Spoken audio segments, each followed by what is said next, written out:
के हुदूद है, चाहे वो सिंगुल नाला है, चाहे वो गुलपर नाला है, चाहे वो छशी है, ये हम लोगों की जायदाद है। कोई आएगा, हथियार तैयार करो, जंग लड़ते हैं जंग। हमसे उलझते हैं, अभी तो करबला का आखिरी मैदान बाकी है। कुछ देर की खामोशी है, फिर शोर आएगा। आज कुत्तों का वक्त है, कल हमारा दौर आएगा। लब्बैक या रसूल अल्लाह। इस्लाम में शराब पीना और खून पीना दोनों ही हराम है, लेकिन इसके अलावा भी ऐसी बहुत सारी चीजें हैं जो इस्लाम में हराम बताई गई हैं। सबसे पहले रेलगाड़ी। जब रेलगाड़ी आई तो मौलानाओं ने फरमाया कि हमारे नबी ने दुनिया के सर्वनाश की एक निशानी यह बताई थी कि जब लोहा लोहे पर चलेगा तो कयामत आएगी। लेकिन आज माशाअल्लाह उलेमा इसी लोहे के बर्थ पर नमाजें अदा करते नजर आते हैं। दूसरी है लाउड स्पीकर। जब ये आया तो उसकी आवाज को गधे की आवाज से तुलना करके उसे शैतानी यंत्र करार दे दिया गया। लेकिन आज हर मस्जिद के ऊपर ये चिंगाड़ने के लिए जरूरी है। तीसरी है हवाई जहाज। जब इसकी चर्चा आम हुई तो उलेमाओं ने कहा कि जो इस लोहे में उड़ेगा उसका निकाह खत्म हो जाएगा। लेकिन जाहिर है कि आज इसी लोहे पर उड़कर मुसलमान हज व उम्रा की नेकियां बटोर रहा है। चौथी है मुर्गी। इन पर भी फतवे लगे। ऐसी घरेली मुर्गी जो बाहर से दाना चुग कर आई हो उसे हलाल नहीं किया जा सकता। पहले उसे 30 दिनों तक दड़बे में रखा जाए, फिर हलाल किया जाए। उसके बाद पोल्ट्री फार्म। जब इसकी मुर्गी आई थी तो उसके अंडों पर फतवा लगा, क्योंकि उन अंडों का कोई बाप नहीं था। छठा है प्रिंटिंग प्रेस। यूरोप में जब प्रिंटिंग प्रेस का आविष्कार हुआ तो उसे इस्लाम में हराम करार दे दिया गया, क्योंकि उससे पहले मुस्लिम उलेमा वजू करके कुरान व हदीस की किताबों को हाथों से लिखते थे। उलेमाओं का मानना था कि ये नापाक मशीन है जिस पर अल्लाह और रसूल का कलाम छापना हराम है, लेकिन अब ये पूरी तरह हलाल हो गई है।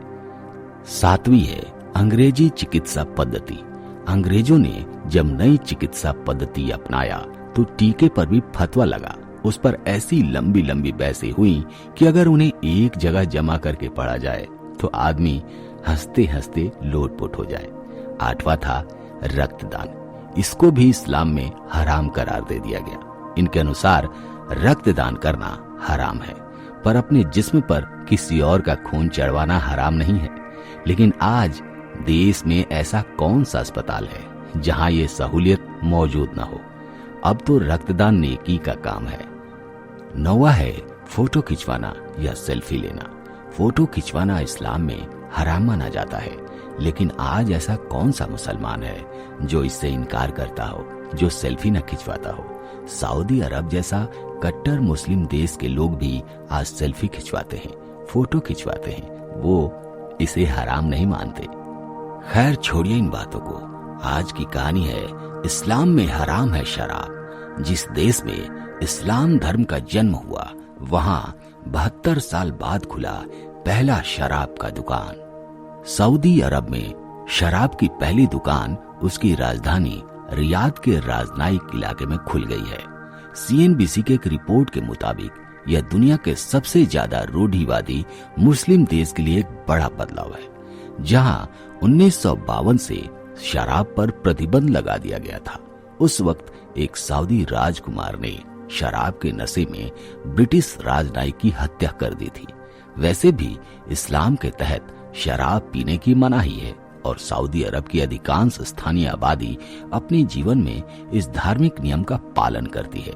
इन सब के बावजूद सऊदी अरब में पिछले कुछ साल में शराब के अवैध प्रवाह को नहीं रोका जा सका है। सऊदी अरब में अब तक शराब का कारोबार केवल बंद दरवाजों के पीछे होता रहा है, जो केवल गैर मुस्लिम राजनयिकों के लिए सुलभ है। विदेशी दूतावास सऊदी सरकार के साथ तय समझौतों के तहत शराब का आयात कर सकते हैं। इसको लेकर देश के प्रवासी और स्थानीय निवासी कई तरह के आरोप भी लगाते रहे हैं। कहा जाता है कि वहां से शराब की बोतलें अक्सर काले बाजार में भारी कीमत पर बेची जाती हैं, लोगों का साफ कहना है कि हर कोई जानता है कि कौन से दूतावास से शराब बेचे जाते हैं। उनमें से कुछ ने तो इसको एक पूरा बिजनेस बना लिया है, जो काले बाजार में शराब के दाम से 4-5 यहाँ तक कि 10 गुना अधिक कीमत पर बेचते हैं। वहाँ रह चुके प्रवासियों के मुताबिक सऊदी अरब में दशकों से घर पर शराब बनाने का गैर कानूनी धंधा भी होता रहा है। सऊदी अरब में शराब की तस्करी के लिए लोग अक्सर किसी भी हद तक चले जाते हैं। सऊदी अरब शराब पीते या बेचते पकड़े गए लोगों को कठोर दंड देता है, जिसमें जुर्माना या कोड़े से लेकर निर्वासन और जेल की सजा तक भी शामिल है। लेकिन फिर भी ये कारोबार बंद दरवाजे के पीछे होता रहा है। दोस्तों, अरब प्रायद्वीप के सबसे बड़े देश सऊदी अरब में दशकों से सख्त सामाजिक और धार्मिक नियंत्रण का एक लंबा इतिहास रहा है। लेकिन अब क्राउन प्रिंस मोहम्मद बिन सलमान की अगुवाई में वह देश नई कहानी लिख रहा है। इस्लामिक कट्टरवाद से बाहर निकलते हुए सऊदी अरब में 72 साल बाद पहली बार शराब की दुकानें खुलने जा रही हैं। सऊदी अरब ने अपनी राजधानी रियाद में शराब के पहले स्टोर की इजाजत दे दी है। यहाँ गैर मुस्लिम विदेशी मेहमान शराब खरीद सकेंगे। सबसे बड़ी बात यह है, इस्लाम के 2 सबसे पवित्र शहरों मक्का और मदीना वाले इस देश में सऊदी प्रिंस का यह कदम बदलाव की नई कहानी लिखने जा रहा है। कुछ माह पहले ही सऊदी अरब के महिलाओं को कार चलाने की अनुमति भी दी गई है। इसके अलावा महिलाओं को पुरुषों के साथ कार्यक्रमों में शरीक होने, सिनेमा घर जाने और इलेक्ट्रॉनिक डांस म्यूजिक शो में भाग लेने की इजाजत भी दे दी गई है। दुनिया भर के देशों में यह सामान्य बात है, लेकिन रूढ़िवादी कट्टर इस्लामिक देश सऊदी अरब में इस पर रोक थी और सऊदी अरब के लिए ये बहुत बड़ी बात है कि वहाँ शराब की दुकानें खुल रही हैं। दोस्तों, सऊदी अरब का ये कदम कि वहाँ शराब की दुकानें खोली जा रही हैं, कैसा कदम है? कमेंट करके अपनी राय जरूर बताइएगा। मिलते हैं आपसे अगले वीडियो में एक नए टॉपिक के साथ। तब तक के लिए जय हिंद, जय भारत,